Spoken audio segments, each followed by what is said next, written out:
You're watching news today as well. Ghana's long fight for the right to information law was meant to open doors for citizens seeking answers. But 5 years on, the very institutions meant to uphold transparency are shutting those doors, raking up millions in fines in the process. A Corruption Watch investigation has found that at least 64 public and private institutions have been penalized for breaking the RTI law, with taxpayers' money often footing the bill. From schools and hospitals to the police and parliament. The cost of silence is running into millions while citizens are still left in the dark. Here are excerpts.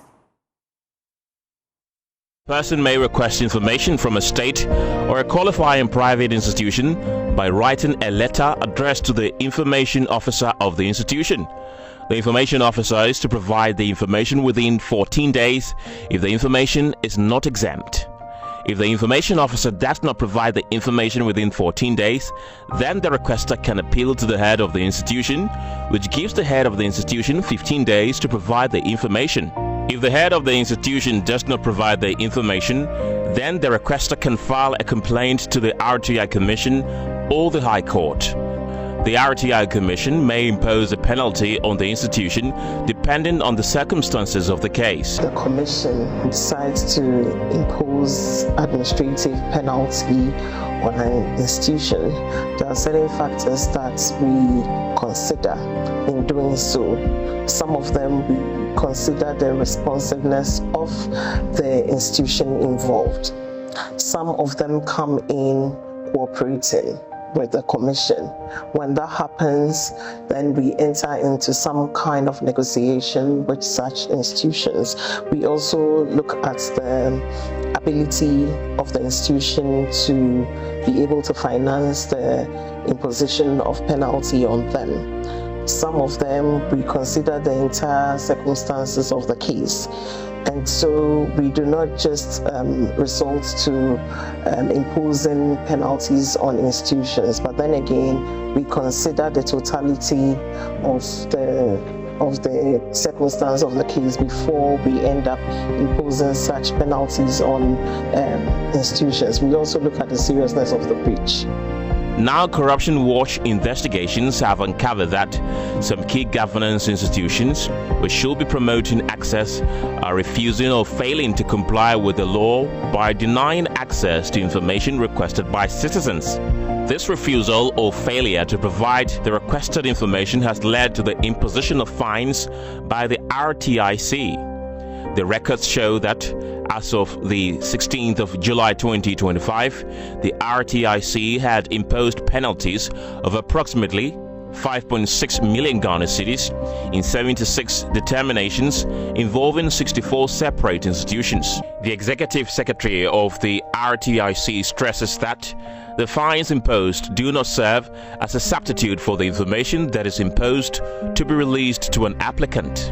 A fine is never a substitute for information being. Once you are compelled to pay the administrative penalty, it does not automatically erase the fact that you have to provide the information. Providing the information becomes mandatory, it becomes a directive of the Commission, which needs to be complied with. For the imposition of the penalty is as a result of your default instead. Meanwhile, the list of violators of the law is long and includes oversight bodies such as the Commission on Human Rights and Administrative Justice, SHRAJ, which is yet to pay a fine of 30,000 cedis. The Judicial Service of Ghana, also yet to pay a fine of 100,000 cedis. The Attorney General's Department, also yet to pay a fine of 50,000 cedis. The Public Procurement Authority, PPA, also yet to pay a fine of 100,000 cedis. The Ghana Police Service, which has paid 450,357 cedis. The Ghana Audit Service, which has paid 60,000 cedis, and the Parliamentary Service, which has paid 53,785 cedis. 5 institutions have paid the heaviest fines. They are the Agricultural Development Bank, a total of 1,365,000 Ghana cedis. Ghana Police Service, 450,000 357 cedis. The Ministry of Education, 260,000 cedis. The Social Security and National Insurance Trust, SNIT, 200,000 cedis. And the Lands Commission, 150,000 cedis. Well, lawyer Zakaria Tanko Musa is a legal practitioner, of course. Thank you for joining us this afternoon. First, let's start with how worrying is it that institutions like the police, Parliament, Judiciary, SHRAJ, and the Attorney General's departments, which really should uphold transparency, are themselves in the violation of the RTI law? I'm quite sure you know why I'm starting my question from there. It's a right basis to start your question, because as you rightly pointed out, that is clearly unacceptable. And it's disappointing and embarrassing, actually. It is embarrassing because when you look at these institutions and the role they play in our, if you like, criminal justice or in our constitutional architecture, they play huge roles. So they should be leading the way. And frankly, what we are talking about, it's really something that is a low-hanging fruit. You know, I don't see the basis for getting themselves caught up in that, because what is it? It's about accessing information. That information is in your custody. You have been placed or given that information because of the role you play.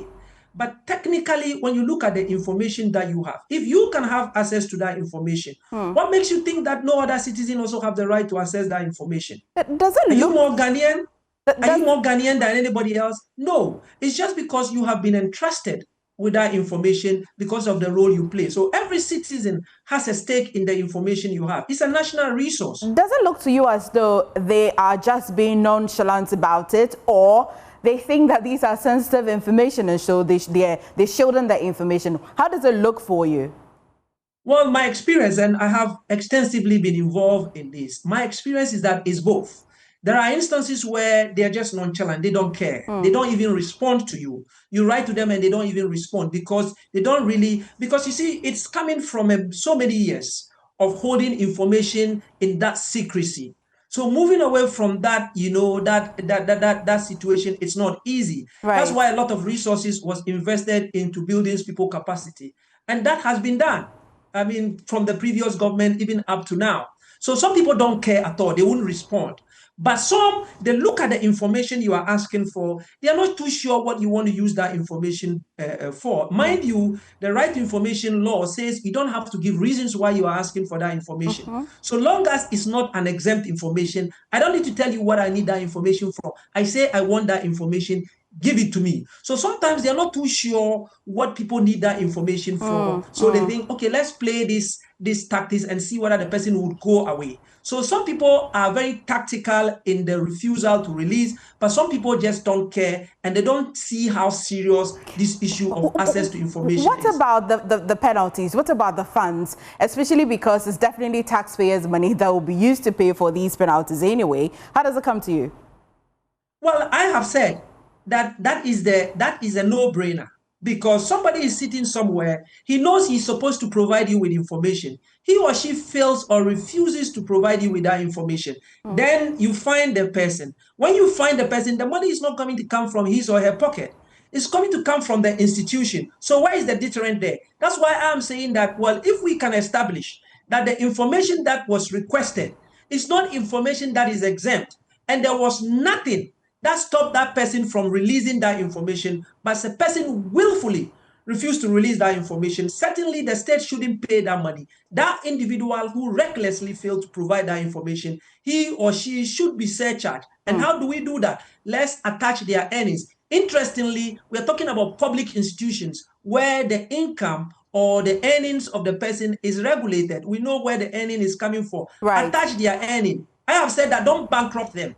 Attach the earning, let them spread it. I think if we do that 1, 2, 3 times, I think that we'll be able to be making some headway. But frankly, this situation where we are using taxpayers' money to pay the states and all those things is not unjust. Finally, before I end this conversation with you, do you think that the RTI has that mandate? Can they enforce the compliance at all?